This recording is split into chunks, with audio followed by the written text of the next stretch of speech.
Get with Mary Ann in the back, fill out your new information. There's 4 deals. There were absolutely no changes. Didn't see any need to change anything. We need a new W-9 because that form changed. We need your mandatory procedures. We need your independent contractor agreement. We want to go ahead and fill all that out and get them back to Mary Ann. We can just go ahead and get that out of the way. Any particular questions about those forms or any comments? Anything that didn't apply anymore?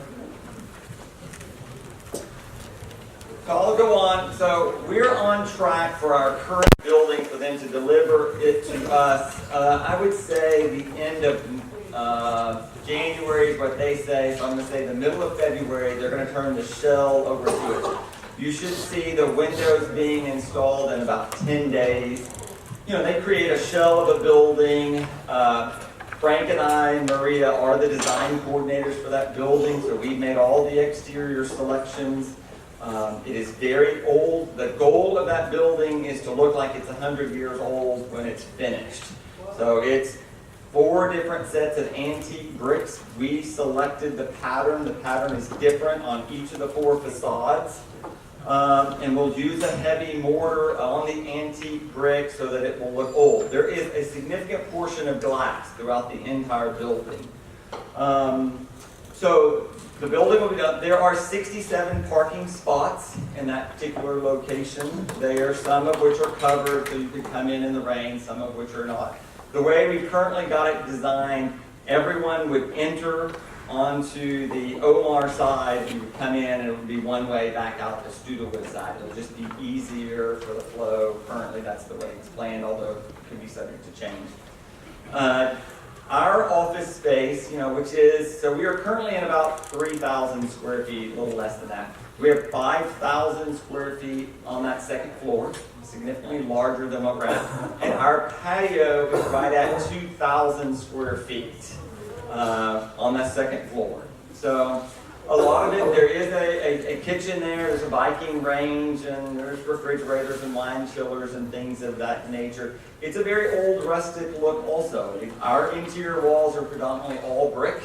What few walls we have are not load bearing, they're all made out of glass for the few conference rooms and private offices that we have. There is a lot of open space. Every agent is going to have some form of storage, some sort of lockable storage, something. So we're going to, if you want a space there, you're going to be able to have a space there. There'll be, it's kind of this live, work, play space. It's old hardwood floors and old light fixtures. There's some couches, a lot of chairs. It will fold back and we'll be able to seat about 100 people for a presentation like this, and more sort of technology. Very technologically driven, very comfortable space. Down below on the first floor, there are basically 3 spots. We occupy the middle spot, and the receptionist will be there. There'll be video screens at eye level on the Studewood side, and there'll be 6 basic screens, and it's designed to be, one would be going over particular neighborhoods. It could be a video of Acres Garden, or a video of Memorial, or a video of Ireland. Then there'd be a video rolling of each individual agent, where they each have about 45 seconds. Hi, I'm Becky. I'm your Heights neighbor since 1997, sort of thing. So there's these videos going of the individual people. There are market studies going on a video screen that would talk about the state of the market and what's going on in home sales and interest rates and things of that topic. And then there's a screen going at different houses in different neighborhoods. It will flash up and it will have information about a particular house, price, that sort of thing there. So it's kind of this interactive, catch people's eye when they're driving, catch people's eye when they're walking down Studewood there.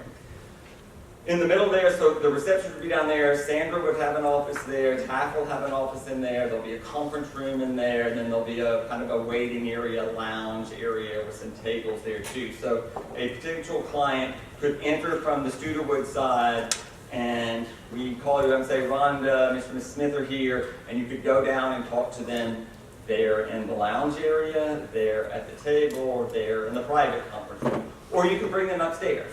Doesn't matter to me, it's just kind of whichever way you want. There would be a receptionist on the second floor, so when you enter off the elevators or the staircase, there's another set of reception area, kind of where Mary Ann will be. There'll be another waiting area there. There'll be some tables and chairs, sort of things there. And then I'm hoping that we do use the outdoor area a significant amount of time. But to go over contracts with your clients, to sit and work out on your iPad, to do those sort of things. We will get open, and then we're going to go. I don't want to slow down our permitting process, and then we're going to go back and cover trellis parts of the area out on the balcony also. But we're designed that to entertain, to have our client events there. Let's be clear, I'm investing a significant amount of money for the future of Boulevard Realty and this building. It's a 10-year commitment. It's a multi-million-dollar expense. I want to use the damn building. You want a jewelry show or an art show or a dog fashion show? I don't care. I want to use the building ideally every day and every night of the week. Down below us on the corner of Omar is a small little restaurant concept. It's an Italian food husband and wife team. It has a fresh pasta bar. It's a very Italian kind of concept, but fresh pastries and fresh breads in the morning, cappuccino bar going on, a kind of casual lunch setup, and then it transitions in the nighttime to a little nicer. There's just 50 seats total. It's not ever going to be a big thing or whatever. But I think it's a great opportunity for us to kind of partner with them and they meet your client and have coffee there, or have croissants or pastries or do all sorts of things there.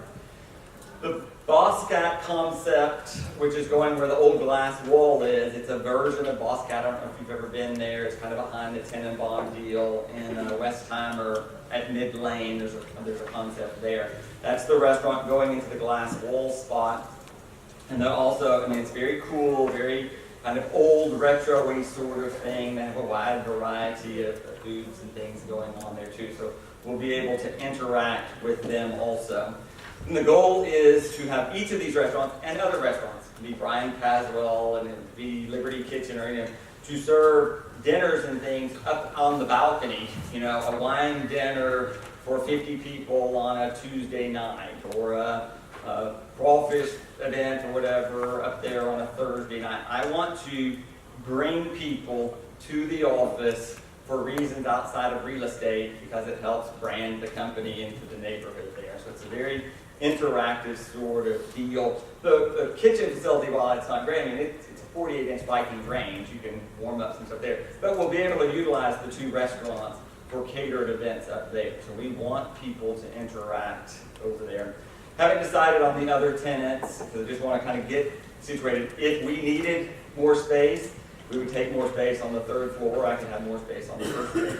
The concept would be bring something low traffic like an interior designer would kind of be the ideal tenant adjacent to us on the first floor. They don't have a lot of clients, someone kind of along that deal. I don't want. We could do another juice bar or an ice cream shop or something, but I don't want too much traffic over there to compete with us by any means. We do have a signed agreement to use part of the parking of the glass wall building. They're not going to use it too much either. So I think it's, we're just going to kind of get there. It's still evolving a little bit. We are talking to these technology people. But we're going to have, it's going to be very fast technology that we can use for presentations. There's a fair amount of, I can't have just one big open space when you're talking about divorcing and bankruptcy and people's tax returns or if they're needing to sell. There has to be a certain amount of privacy, but there has to be a certain amount of interaction between the agents and the staff or whatever. So I think we found a pretty good balance. We continue to go look at other architect's office, banking offices that would have similar kind of concepts to us to see how it works. The total open concept isn't going to work for us. It's going to be somewhat, but I don't need 61 little cubicles and desks over there. That doesn't really work either. So it's an interactive deal. So, and there is the typical new thing. There's the little phone booth areas for privacy or whatever that you can go in if you just needed total privacy to take a phone call. Of course, you can step outside, or you can step downstairs, or any number of areas there. So I think all that's progressing fine. I think you're really going to like it. I think it's going to be very beautiful. All new furniture, all new technology. Nothing really is going in that current location. We're going to overlap for an extended period of time. I'm not going to try and close down on Friday and open back up on Saturday. We're just going to move in over there and at some point be done with the 3-3 studio. So it's not like I can't handle the chaos of trying to do all that way. So we'll just kind of get open and still be running the main office at 833, and once we work out all the kinks, just transition over and close down at 833. So very excited about it. The goal would be to add some agents. Don't want to mislead anyone. The goal is to add about 10 agents total. And that's about the number of people that we had work here when I bought the firm. We're really at about 60 at the moment. I'd like to go to 70. I'm not going much higher than that. I'm not really going to take any real new agents either. It'll need to be somewhat established agents. And we'll get some new people interested once we get a new building there. Going to keep Kirby, going to keep Galveston, keep doing those same sort of things, and then kind of move forward. But if we want to showcase more design and more efforts related to that aspect of real estate than we've been able to do in our current location. I'm very excited about it. I hope that you're excited about it. I hope that you see that's really my commitment to the firm and what it is that we're doing over there. So, what month again? I think that we will be up over there in May. If that gives us February, March, and April to kind of do what Frank needs to do, make Maria better, be ready for moving very rapidly. Remember, other than brick walls and hardwood floors, the rest of it's manufactured someplace else and walked over there in a day. So the glass partitions go up only to the 8 feet high. They're movable. They form, my office and the marketing office and some of these other areas. Downstairs has the same basic look, brick walls, hardwood floors, that sort of thing. So yeah, I think in May is what we're Good question. Can you clarify real quick? So, easily, 2 restaurants down. We have a small spot for Sandra and somebody else maybe at the entrance. We are just the 2nd floor? We are the only one on the 2nd floor. And then who's on the 3rd floor? Haven't determined yet. Waiting to see, do I need more space or not? If we needed a bunch of private offices, they would probably go on the 3rd floor if we just headed down that path. But the ideal tenant is orthodontist and a dentist. Maybe an eye doctor and an ophthalmologist. Something like not a lot of traffic. Maybe someone that would bring new people to the Heights. Something that might complement us. And how many parking spaces are we going to have? 67 parking spaces. Which is better than the 16 that we had at Heights Boulevard. And better than the 4 that we have now. Yeah. It's still tight. I think it's tight. Parking is still tight. But we have a bus stop, right? And everyone's got carless cars, right? You're all going to be in the carless cars. Yeah, it's still going to be a little tight. And restaurants are only open for dinners? No, it's open. It's open. It's open breakfast, lunch, and dinner. I think you need a floor for electric cars. We could. We probably do need that before. The thing about the Italian concept is they're banking on a lot of people walking there. That it being like an antidote sort of thing, that you're walking to get your coffee and your pastry, and that people are walking down this promenade. At night they may bring in more people, but we don't really care if they see a lot of people at night. That's not going to beat us too much. Well, it's cappuccino bar, it's pasta bar, it's bakery, and I don't know if that's going to work or not. They're walkable, Yeah. right? But do they walk? Yes, Jim? So the GC, he's doing the exterior facade. That's correct. So he's going to be, it's a moving target, of course. So he's going to be finished. January 31st is his current schedule. So all the brick and everything is going to be up by. That's his current schedule. I didn't say he was going to make it or not, but he missed December 31st current schedule. If they get us with our windows in, then I don't care if they're still bricking on the outside. I can be working on the inside. Right. I think Will floor 2 be lockable? Floor 2 is lockable, but it is mostly open until like 10 p.m. It gets complicated with everyone having a card system and all these things. The elevators will be programmable, and we can lock them whenever time we want.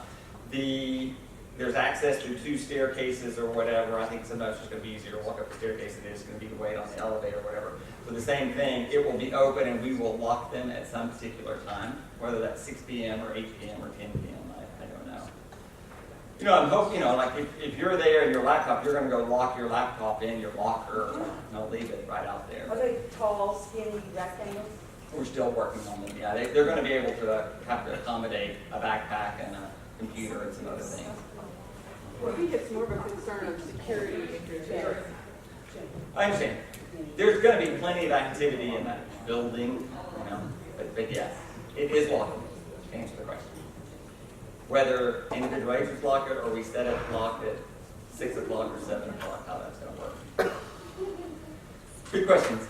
Any other questions about that? I hope someone's excited about this. I am. Okay.